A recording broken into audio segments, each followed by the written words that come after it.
তোমরা সকলে কেমন আছো? আশা করছি তোমরা সবাই খুব ভালো আছো আর আমিও মোটামুটি আছি। তো আমি দীপা, তো তোমাদেরকে জানাই আমার ছোট্ট সংসারে আরও একবার ওয়েলকাম। তো এখন আমি বিছানাটা গুছিয়ে নিচ্ছি, ঝেড়ে নিচ্ছি। এই বেডশিটটা অনেক দিন না কাচা হয়নি, তো সেই জন্য ভাবলাম যে চলো আজকে একটু ধুয়ে দেবো।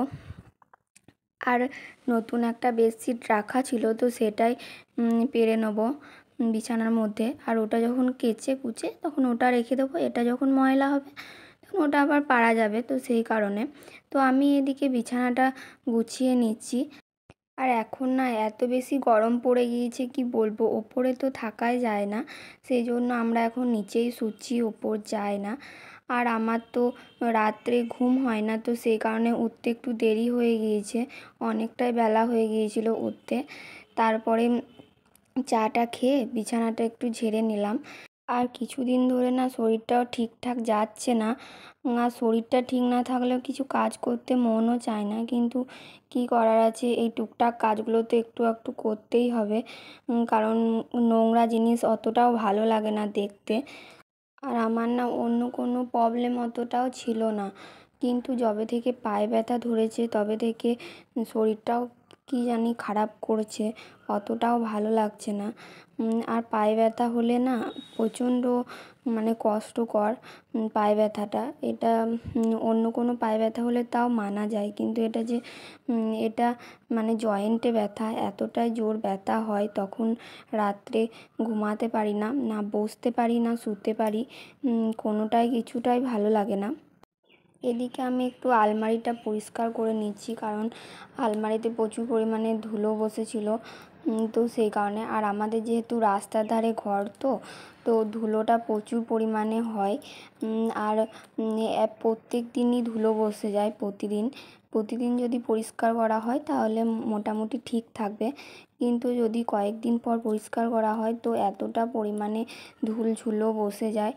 আর ঝুলটা কিসের জন্য হয় কে জানে, বুঝি না, এত ঝাড়াঝুড়ো করার পরেও ঝুলটা হয়ে আসে।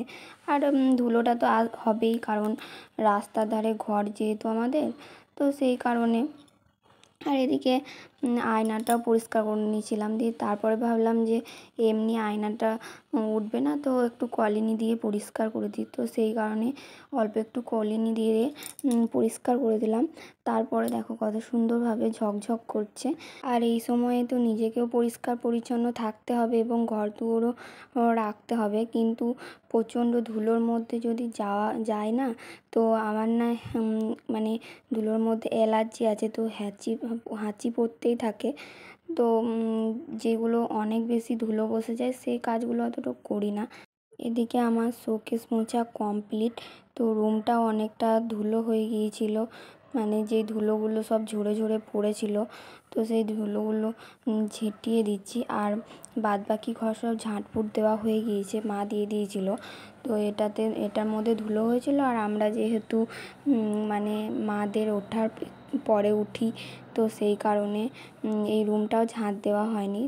তো একবারে ঝাঁটপুট দিয়ে এবার যাব স্নান করতে, তো এখন আমার স্নান করা হয়নি, তো চলো স্নানটা করে আসি। এদিকে আমার ঝাঁট দেওয়া কমপ্লিট, আর এদিকে আমার স্নান করা হয়ে গিয়েছে। আর আজকে অতটাও রোদ ছিল না, মেঘলা মেঘলা করছিল, আর বেশ বাতাসও দিচ্ছিল, তো সেই জন্য দিনটা আজকে বেশ মোটামুটি ভালোই লাগছিল।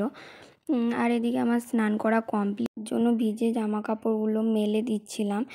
আর জানি না কতটা শুকাবে, কিন্তু আশা করছি শুকিয়ে যাবে, গরমটা অতটাও ছিল না আজকে।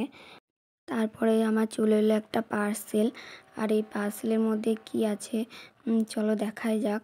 এখানে এর মধ্যে আমি অর্ডার করেছিলাম ওড়না, তো এর মধ্যে 3টে ওড়না আছে, তো 3 কালারের আছে ওড়নাটা।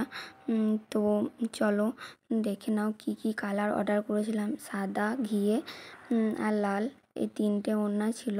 তো ওড়নাগুলো কোয়ালিটি খুব একটা যে ভালো ছিল তা নয়, মোটামুটি ছিল কোয়ালিটি।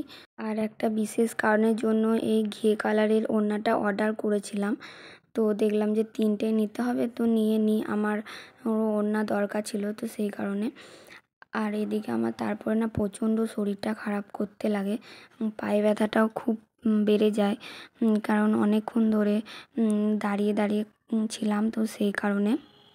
আর এদিকে আজকে বাড়িতে কেউ ছিল না, সবাই গিয়েছিল পুজো করাতে, তো এদিকে আমার রান্না বান্না করারও ছিল। তো ভাবছিলাম সেটা যে কিভাবে করব সব কাজগুলো একা, মানে রান্না করাটা। তো বাদ বাকি কাজ সব হয়ে গিয়েছিল, শুধু রান্নাটাই বাকি ছিল। তো চলো রান্নাটা করা যাক। আর এখন বিকেলবেলা, তো বিকেলবেলায় তোমাদের দাদাভাই বাড়ি চলে এসেছে, কারণ আমার ছিল ডাক্তার দেখাতে যাওয়ার, কারণ দুদিন পর বিয়ে, তো বিয়ে বাড়ি যেতে হবে। তো পায়ে ব্যথাটাও প্রচণ্ড বেড়ে গিয়েছে, তো সেটাও ঠিক করাতে হবে, কারণ এই পায়ে ব্যথা নিয়ে রাতে ঘুমাতে পারি না। আর এখন মানে মানে নির্দিষ্ট ঘুমটাও দরকার, নাছাড়া আমারও ক্ষতি, বাচ্চারও ক্ষতি। তো সেই কারণে চলো ডাক্তারটা দেখিয়েই আসি। ভাবছিলাম যে দেখাতে হবে না, তো সেই কারণে আর অত করিনি। তো এখন দেখছি যে দেখাতেই হবে। তারপরে আমাদের ডাক্তার দেখাতে দেখাতে না সন্ধে হয়ে গিয়েছিল, তো এখন সন্ধে লেগে গিয়েছে। তো চলো ভিডিওটা এখানেই শেষ করছি, দেখা হবে নেক্সট ভিডিওতে। তখন তোমরা ভালো থেকো, সুস্থ থেকো, টাটা, গুড নাইট।